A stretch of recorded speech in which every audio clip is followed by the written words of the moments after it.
Hi, hello, welcome back. My name is Devraj. It's Mysticism and the Body.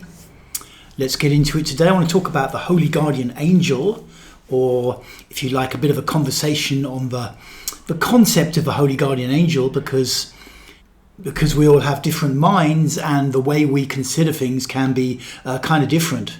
For some people, the idea of an angel works. For other people, the same concept might take a different form. And I'm going to do this by basically going through a piece I wrote about a month ago over on my Substack and just talk a little more into the topic.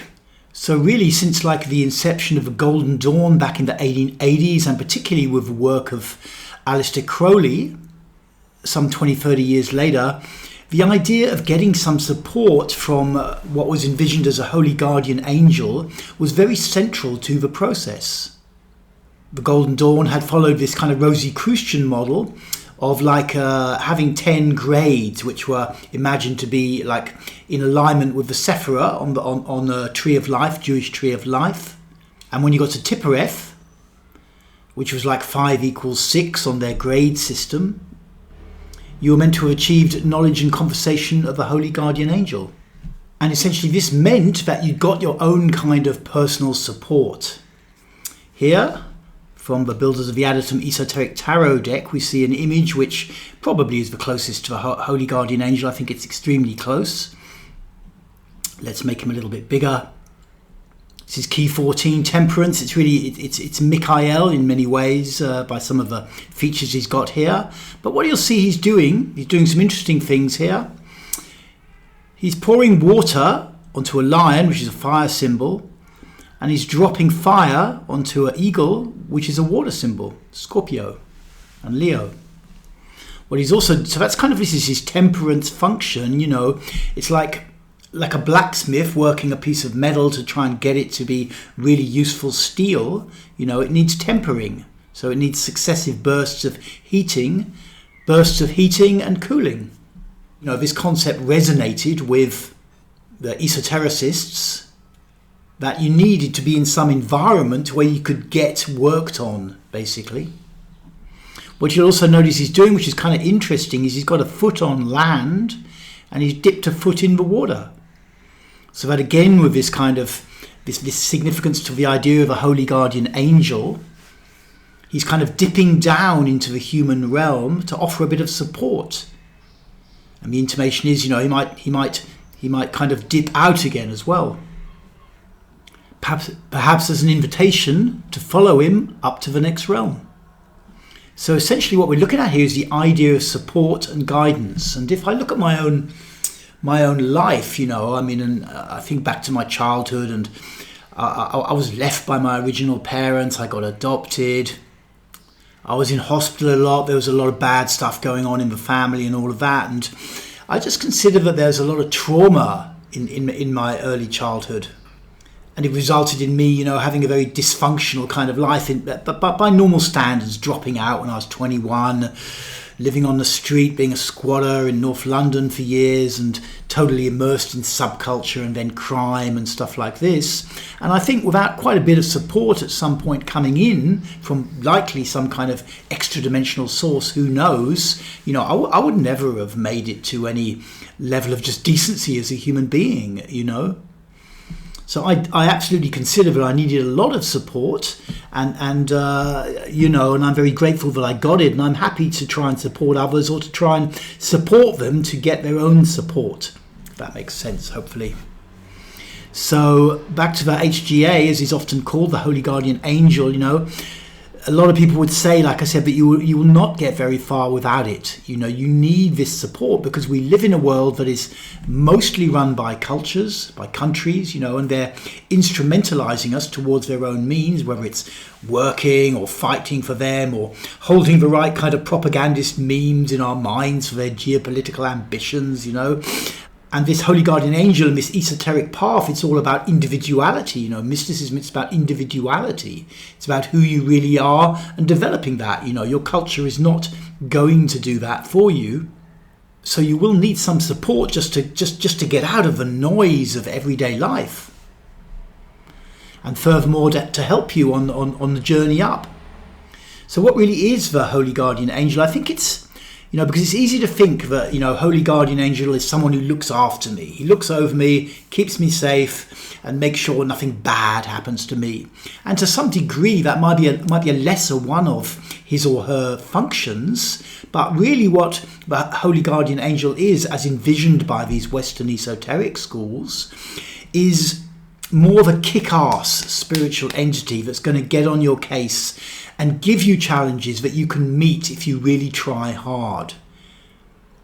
We live in a world where there's a lot of comfort, and comfort is like an anathema for someone who wants to develop. You just can't do it with a lot of comfort around. You need challenge. But of course, if the challenge is too much, then you just collapse. So we need challenges that are calibrated to our own capacity to develop. So the concept with this Holy Guardian Angel is that he kind of takes you in hand, or she takes you in hand if you prefer, or it takes you in hand, and it starts to give you the challenges in your life. It starts to lead you in certain ways. Now, maybe for a very small proportion of people, they actually see this as they actually see this angel, but I think it's more the case that you just become aware that there is a certain level of guidance somewhere going on in your life. I've spoken a few times about this kind of idea of a magnet of the wise, that in this world of 2026 where there's information coming in and out of us all day long pretty much, I notice that certain bits of information jump at me hard. And then I'm like busy with it somewhere, and maybe I'm resisting looking at it, but eventually it's kind of going round and round, and my mind realizes, hey, I need to look at this, I need to study this. Maybe it's just a word, maybe it's a person, maybe it's a place, but there's something there that's kind of calling me, and this is this kind of magnet of the wise. If I was more into angels, I could imagine that the Holy Guardian Angel has kind of emphasized this in my vision. It's made it seem more relevant to me than I otherwise would find it. For some people also, the support comes more in terms of like a stream of thinking, actually kind of telling them stuff. A little inner voice, is popular amongst the Christian mystics, the still small voice. Helping us with certain decisions, or in times when we're going to kind of take the wrong leg of the Y junction. So all in all, I think, getting this level of extra dimensional support, however we conceive of it, is a massively useful thing. There may be a few characters out there who are just so driven or sort of focused or just alpha as anything, that they don't really need it. But for me, I'm more in this kind of, how I see it, 4% sort of categorization of people who could step up if I get a bit of support and get on a path and can understand it. So the question is, how then do you get your connection with the Holy Guardian Angel? Traditionally, you had to complete a thing called the Abramelin ritual, which has come down to us from some character of Worms, who I should know about, Abraham of Worms or something like this. But, and essentially what this amounted to was the idea that you have to kind of lock yourself away for 6 months, or make a private kind of temple space where only you go. And what you do essentially is just long for the angel. You just literally try to open your heart and just wish that the angel would come and support you. And you do it over and over again. At the end of a certain time period, the angel is meant to rock up. And famously, certain people, they get to that day and it doesn't happen, and they're just bereft and just collapsing, and everything's gone wrong, and their mind is in turmoil. And then in that space, then they suddenly see the angel appears to them. There are people who kind of monitor these things and who collect the stories. You can look up Duncan Barford. He's made a book and some interesting podcasts on the topic of other people who've tried to do the Abramelin ritual. But essentially, you really had to put yourself in seclusion and discomfort. And in practical terms, that usually meant that you had to commit to some kind of practice, a prayer or a ritual, and then do it at specific times throughout the day. And usually over the course of the time, 6 months or whatever, you'd have to do it more and more and more. So this creates the discomfort, and it also creates this thing where you have to, there'll be times when you really want to do it, times when you really don't want to do it, and you just have to do it. And then what we've seen over the last few decades is that, more focused or less versions of the ritual have come around. One of the things I really like to do is to look at some of these old practices and say, what are they actually doing? In modern psychological terms or modern esoteric terms, what are they actually doing? Because if you understand what they're actually doing, then you can find a new format to present them in. So because of, various people doing this, different ways have arisen. Aleister Crowley developed the headless ritual, the akephalos, a kind of 20-minute ritual, which is rather like the greater invoking ritual of the pentagram, but you add a load of barbarous names and stuff to it. I myself done that for quite a few months at a time. 3 times a day. It's quite hardcore. You have to sort of be up every 8 hours and do this ritual, either physically or in your mind. You can also do it in your mind. Crowley named it the bornless ritual, but really it's the headless ritual. And the idea of that is, again, you're taking yourself out of your comfort zone. You're committing to do this ritual, like 3 times a day, every 8 hours for like 2 or 3 months or something like that, or you build up to it slowly.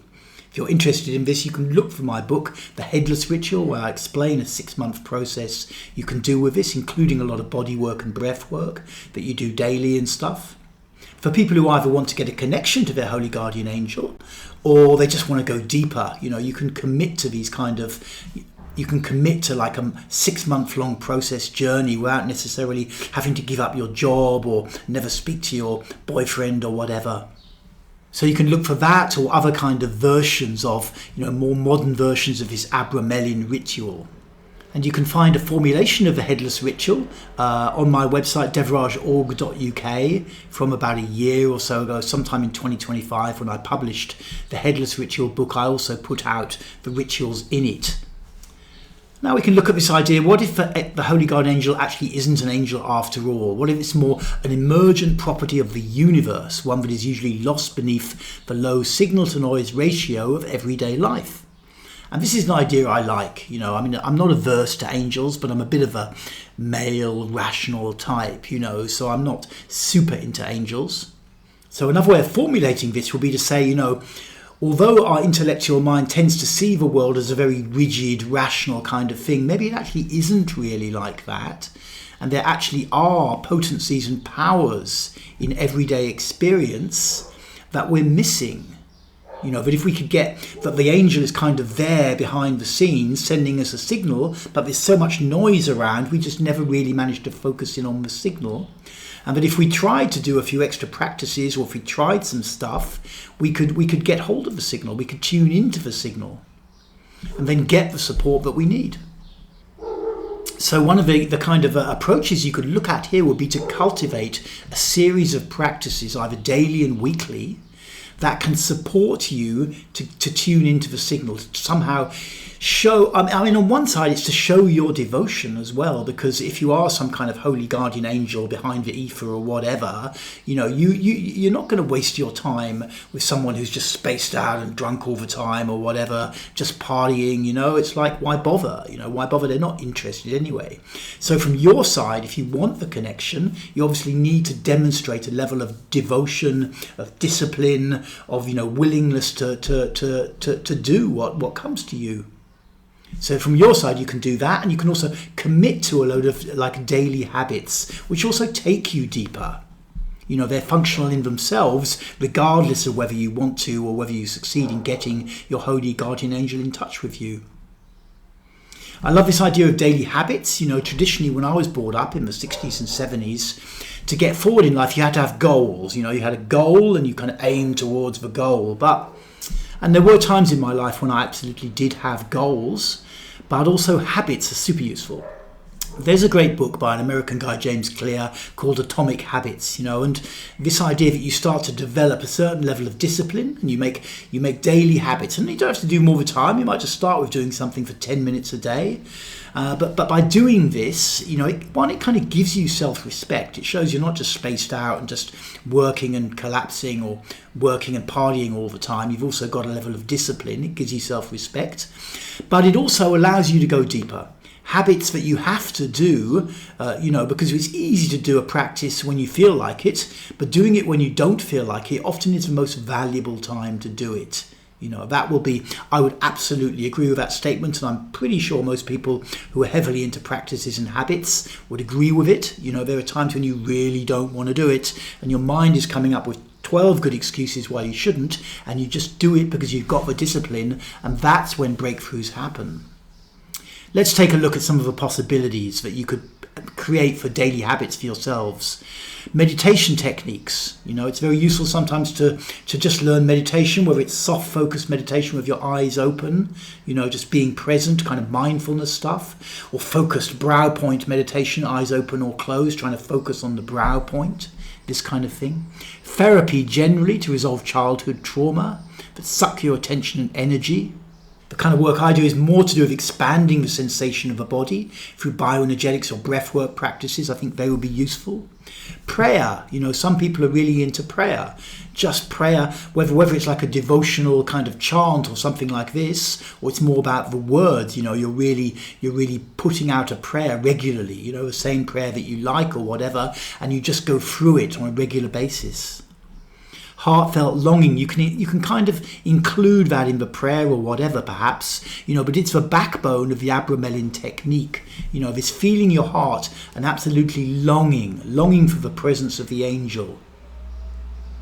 Really trying to open your heart with it, just weeping, really try to just give it, just completely give it, I really want to see the angel, like you're just committing everything to it for a period of time each day. That's a very powerful technique. You can work with symbol sets like the esoteric tarot, zodiac, Hebrew letters, whatever. Learn those. Go through a little ritual with them, maybe visualizing them once a day. Visualizations generally, you can do building up your capacity to hold images in your mind, or doing some kind of visualization technique like a kind of path working, they used to call it path working, where you imagine yourself going through a series of things perhaps to get the connection with the angel. So these are just suggestions of the kind of things that you could commit to on a daily or weekly basis. What's important is that you do commit, and it should be for a period at least of 3 months. Don't even, if it's just going to be 6 days, forget about it. That sounds a bit mean, but you've got to be able to commit for at least 3 months. So it has to be something that you can practically do daily or weekly. And you could mix them. You could do, okay, I'm going to do 10 minutes of just sitting meditation, focusing on a brow point each day. I'm going to learn the tarot keys and visualize one a day. And then I'm also going to, once a week, I'm going to do a rebirthing, overinflation breathwork technique done lying down. It's got to be something that you can commit to, and then you commit to it, and then you say, no matter what, I'm going to do it. And it's fine to, if you miss it, beat yourself up for a bit and get back on track. And this like I say, from both angles, for your personal development it's good, and for any angel figures that might be out there, they're like, well, this guy's serious, this lady here, she's pretty serious about it, she's not giving up, maybe I should advance the signal a bit more. How it works. And if you're kind of getting into it and you're going through it and a few months have happened and you don't feel like it's doing so much, you're not really getting this kind of angelic support, be willing to ramp it up a bit. And if there's something in this list, for example, that you really don't want to do, like you just don't want to do any kind of therapy, or you really don't want to do heartfelt longing, then have a look at that. Maybe that's where you need to go to make the change, to demonstrate, one, that you're really up for it, and two, that you really want to know yourself, because this is also part of it. This going inside yourself more deeply, also helps with the connection. Yeah, so you've got to exert, enough devotion to the cause so that you overcome any HGA entropy, as I call it, that the signal is getting too diffused. Now, how do you know if you've got the connection? That's a good question, I think. And I don't know of a way to categorically demonstrate it. Some people claim they've just got the connection. I've certainly got some kind of connection, and I've had one for a long time, at least 20, 25 years. But whether it's my holy guardian angel, I couldn't tell you, to be honest. I have no clue. But what the connection I've got is adequate for me, and I feel like I'll get more connection, the more energy and habits and stuff that I commit, so I don't think you really know, but if you start to find useful bits of information jumping out at you a bit, I think that's a very good sign. Quite a few people kind of tend to say this, that it happens.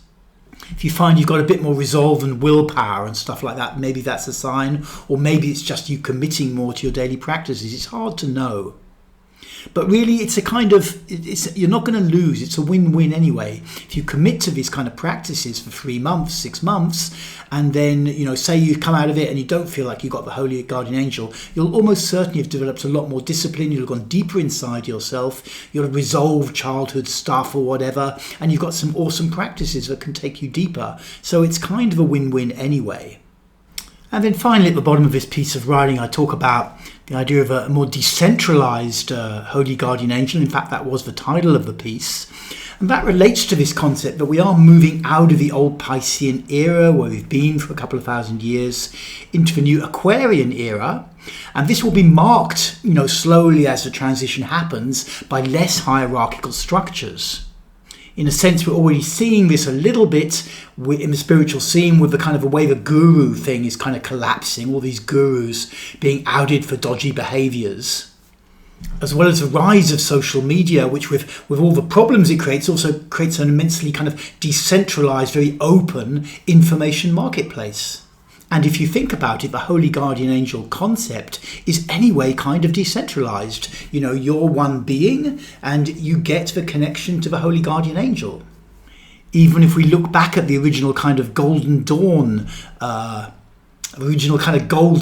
initiatory structure with all its different levels, and what they did back in the sort of 1890s and stuff was they took the Jewish Kabbalistic tree of life, and part of how they repurposed it was as a map of grades, of a kind of ladder going up, hierarchical structure of attainment, initiatory attainment, and you'd have kind of like down the bottom here you'd be a neophyte, and then you had 4 grades, Zelator, Practicus, Philosophus, I've forgotten one of them, and then you get here the 5th step up, and this is where you're supposed to have a connection with the Holy Guardian Angel, and then the angel would kind of support you to move up to the next 2 levels.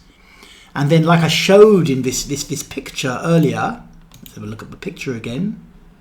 The angel is dipping his foot down, the guardian angel, and then he takes his foot back and he kind of goes up the upper realm up to here, and you have to kind of follow him here. So he's dipping down the foot into Tipperet. You make 2 more grades. This is Adeptus Minor, Adeptus Major, Adeptus Exemptor, and then something like that. And then you have to follow the angel. He pulls his foot away. You have to follow him up to Binar, up to this kind of 3rd level of a 3rd order of the Golden Dawn structure. But without going too much into all of that, it is this one-on-one kind of relationship from this point onwards. So that is inherently quite a decentralized way of working. Okay, cool. Thank you so much for tuning into this podcast, this video. And I do hope you got useful information about it. I try to be practical. Feel free to leave any suggestions for future videos or improvements below. If you're interested in following my work more and some of my esoteric work, just stick my name, Devaraj Sandberg, strange kind of name, into Amazon or something, or have a look on my website, bioenergetics.org.uk. And there's a load of books I've written. Some of them are therapy books, but also you've got The Headless Ritual, $4.99 on Kindle. That's 6 months of practices, bodywork practices, breathwork practices, and doing different rituals, culminating in like 3 months of a headless ritual, quite full on. I've also got another coursework book called Opening the Body with a Cube of Space. It's a bit longer, but it's also many, many months of coursework working with the tarot keys as well as some body and breathwork practices, learning how to build them up and working with the Cube of Space as well. And then finally, I have my novel series, Lemurian Pushback, from a couple of years ago, which also, it's got a lot of esoteric ideas in there. It's kind of a page-turner style, but you might enjoy it. You can buy all of these on Amazon or other platforms. You can also get them from my website, bioenergetics.org.uk. You can even get Lemurian Pushback for free, I think, on there. Okay, cool. Thanks for tuning in, and I'll see you again soon for some more mysticism and the body. Bye for now.